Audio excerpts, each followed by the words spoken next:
بسم الله الرحمن الرحيم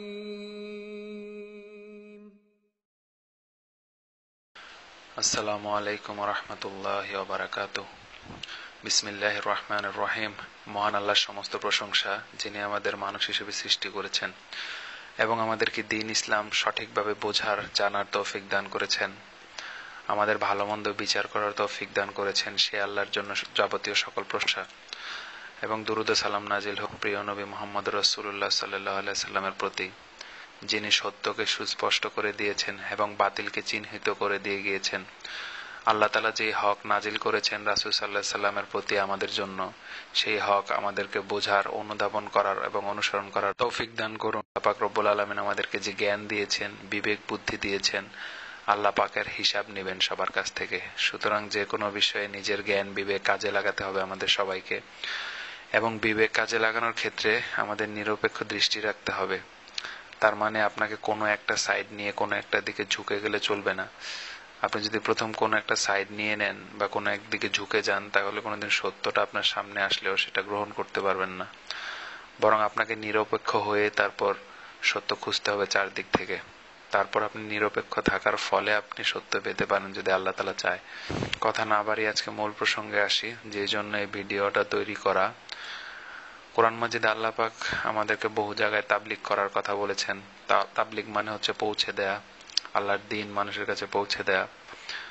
যেমন আল্লাহ তাআলা বলেন, ولتكن منكم أمة يدعون إلى الخير ويأمرون بالمعروف وينهون عن المنكر وأولئك هم المفلحون। তোমাদের মধ্যে এমন একটি দল থাকা উচিত যারা মানুষের সৎকর্মের দাওয়াত দিবে এবং অসৎকর্ম থেকে নিষেধ করবে, আর তারাই হবে সফল কাম। এবং আল্লাহ আরো বলেন, ومن أحسن قولا ممن دعا إلى الله وعمل صالحا وقال إنني من المسلمين। কথায় সে ব্যক্তি অপেক্ষা কে উত্তম যে মানুষকে আল্লাহর প্রতি আহ্বান করে এবং বলে আমি তো একজন মুসলিম। সূরা হামিম সাজদা আয়াত 33। তাহলে আমরা জানি যে অবশ্যই দাওয়াত তাবলীগ করা আমাদের সবার জন্য ফরজ। আমাদের সবাইকে দাওয়াতের কাজ করতে হবে। কিন্তু রাসূল সাল্লাল্লাহু আলাইহি ওয়াসাল্লামকে আল্লাহ এখানে কিসের দাওয়াত করতে বলা হয়েছে, কি পৌঁছে দেওয়ার কথা বলা হয়েছে? আল্লাহ রাসূল সাল্লাল্লাহু আলাইহি ওয়াসাল্লামকে আল্লাহ তাআলা কোরআন, যে কোরআন আল্লাহর পক্ষ থেকে অবতীর্ণ হয়েছে, সেটা পৌঁছে দেওয়ার কথা বলা হয়েছে। কোনো বুজুর্গের কিচ্ছা কাহিনী বা গল্প বা কোনো শিরক বিদআত মিশ্রিত কিতাব বা মানুষের মন গড়া কোনো কথাবার্তা, এগুলা তাবলীগ করার কথা বলা হয়নি। বরং আল্লাহ বলেছেন যে তোমার রবের কাছ থেকে যা অবতীর্ণ হয়েছে। তাহলে আমরা তাবলীগ বলি আর দাওয়াত বলি, এই উম্মতের জন্য, সবার জন্য এটা ফরজ। এবং রাসূল সাল্লাল্লাহু আলাইহি সাল্লাম পরিপূর্ণভাবে সেটা কিভাবে দাওয়াত দিতে হবে, কিভাবে তাবলীগ করতে হবে, সেটা আমাদের শিখিয়ে গিয়েছেন। যেহেতু আল্লাহ রাসূল সাল্লাল্লাহু আলাইহি সাল্লাম আর পৃথিবীতে আসবেন না, সুতরাং আমাদেরকে সবাইকে দাওয়াতের কাজ করে যেতে হবে। তো আমাদেরকে পৌঁছে দিতে হবে আল্লাহ তাআলার থেকে যা নাজিল হয়েছে কোরআন এবং রাসূল সাল্লাল্লাহু আলাইহি সাল্লামের সহিহ হাদিস, ওহিয়ে গায়রে মাতলু। কারণ রাসূল সাল্লাল্লাহু আলাইহি সাল্লাম নিজের মন গড়া কোনো কিছু দিনের ব্যাপারে বলতেন না, বরং তার কাছে যা অবতীর্ণ হতো আল্লাহর পক্ষ থেকে সেটাই তিনি বলতেন। এক্ষেত্রে আমাদের শুধুমাত্র কোরআন এবং হাদিসের দাওয়াত দিতে হবে বা তাবলীগ করতে হবে।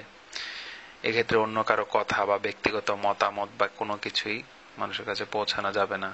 এবং কোনো এমন যদি কোনো কিতাব হয় যেটার মধ্যে অনেক শিরক বিদআত অথবা এমন কোনো কথা যেটা রাসূল সাল্লাল্লাহু আলাইহি ওয়াসাল্লাম নয়, বা এমন কোনো কথা যেটা কোরআন এবং হাদিসের বিপক্ষে যায়, তাহলে অবশ্যই সেই কিতাব বর্জন করা উচিত। তো আলেমদের এই ব্যাপারে ইউটিউবে অনেক লেকচার পাওয়া যায়, আপনারা ইউটিউবে সার্চ করে দেখতে পারেন। আর বর্তমানে আমি কোরআন হাদিস থেকে আলেমদের, বিশেষ করে সহিহ আকীদার মানদণ্ডে তাবলীগি নিসাব, এই বইটার সাথে সামঞ্জস্য রেখে তারপর এই বইটার থেকে কিছু রেফারেন্স এবং কোরআন হাদিস থেকে আমি রেফারেন্সগুলো তুলে ধরে প্রচলিত বর্তমান যে তাবলীগ জামাত, তার কি কি কোরআন হাদিসের সাথে মিল হয় না বা কোরআন হাদিসের সাথে দ্বন্দ্ব, সেটা ইনশাআল্লাহ দেখানোর চেষ্টা করব। তো তো প্রথমে আমরা দেখি যে বর্তমান যে প্রচলিত তাবলিগ তা কিভাবে শুরু হয়েছে। হিন্দুস্তানের উত্তর পশ্চিম সীমান্তের একটি রাজ্যের এখনকার নাম হরিয়ানা, পূর্বের নাম পাঞ্জাব। হিন্দুস্তানের রাজধানী দিল্লির দক্ষিণে হরিয়ানার একটি এলাকার নাম মেওয়াত, যার পরিধি দিল্লির সীমান্ত থেকে রাজস্থান রাজ্যের জয়পুর জেলা পর্যন্ত বিস্তৃত।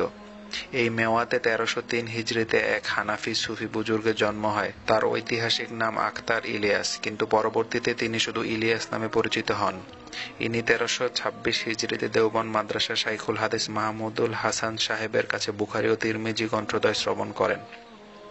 তারপর 2 বছর পরে 1328 হিজরিতে তিনি সাহারানপুরের মাজহারুল উলুমের শিক্ষক হন। 1304 হিজরিতে তিনি দ্বিতীয়বারে হজ যান। এই সময়ে মদিনা থাকাকালীন অবস্থায় তিনি গায়েবী নির্দেশ পান যে আমি তোমার দ্বারা কাজ নেব। অতঃপর 1345 হিজরিতে তিনি দেশে ফিরে এসে মেওয়াতের একটি গ্রামে নওহে তাবলিগি কাজ শুরু করেন। পরিশেষে 1363 হিজরিতে 21 রজব মোতাবেক 13 জুলাই 1944 খ্রিস্টাব্দে তিনি ইন্তেকাল করেন। তাবলিগি জামাতের মূল গ্রন্থ হলো তাবলিগি নিসাব। তাবলিগ অর্থ প্রচার করা এবং নিসাব অর্থ নির্দিষ্ট পাঠ্যসূচি, অর্থাৎ তাবলিগি নিসাবে যা কিছু আছে তা তাবলিগের অনুসারীদের জন্য নির্দিষ্ট পাঠ্যসূচি এবং পালনীয়। জামাতের প্রতিষ্ঠাতা জনাব ইলিয়াসের নির্দেশে ভারতের এক রাজ্য উত্তর প্রদেশের সাহারানপুর জেলার কান্দেলাহ নিবাসী ও মাজহিরুল উলুম সাহারানপুরের সাবেক শাইখুল হাদিস জাকারিয়া হানাফি 9খানা বই লিখেন উর্দু ভাষায়। বইগুলো সমষ্টিগত পূর্ব নাম তাবলিগি নিসাব এবং বর্তমান ফাজাইল আমল নামে পরিচিত। 9টি বইয়ের আলাদা আলাদা নাম: হেকায়েতে সাহাবা, ফাজাইলে নামাজ, ফাজাইলে তাবলিগ, ফাজাইলে জিকির, ফাজাইলে কোরআন, ফাজাইলে রামাজান, ফাজাইলে দুরুদ, ফাজাইলে হজ। ফাজাইলে সাদাকাত প্রথম এবং দ্বিতীয় খণ্ড। পরবর্তীকালে কোনো কারণ না দর্শিয়ে খলিফা ইস্তিশামুল হাসান সাহেব রচিত মুসলমান কি পুস্তিকা ওয়াহিদ ইলাজ নামক বইটি সন্নিবেশিত করা হয়। গ্রন্থগুলো একত্রিত করে তাবলিগি নিসাব বর্তমানে 2টি গ্রন্থের রূপ দেওয়া হয়েছে। প্রথমটি ফাজাইলে আমল, যা 8 খণ্ডে মিলে একটি, আর দ্বিতীয়টি ফাজাইলে সাদাকাত, যা 2 খণ্ডে মিলে একটি গ্রন্থ। দুটি হচ্ছে আম বা অনির্দিষ্ট। এছাড়াও খাস বা নির্দিষ্ট 2টি গ্রন্থ আছে, যা ইমাম নববীর রচিত রিয়াজুস সলিহিন, যা শুধু আরবদের জন্য খাস বা নির্দিষ্ট গ্রন্থ। অন্যটি জনাব ইলিয়াসের পুত্র মোহাম্মদ ইউসুফ কান্দলবী প্রয়াত হায়াতুস সাহাবা। সর্বমোট তাদের নিসাব গ্রন্থ 5টির মধ্যে 2টি আসল আম ও 2টি খাস গ্রন্থ।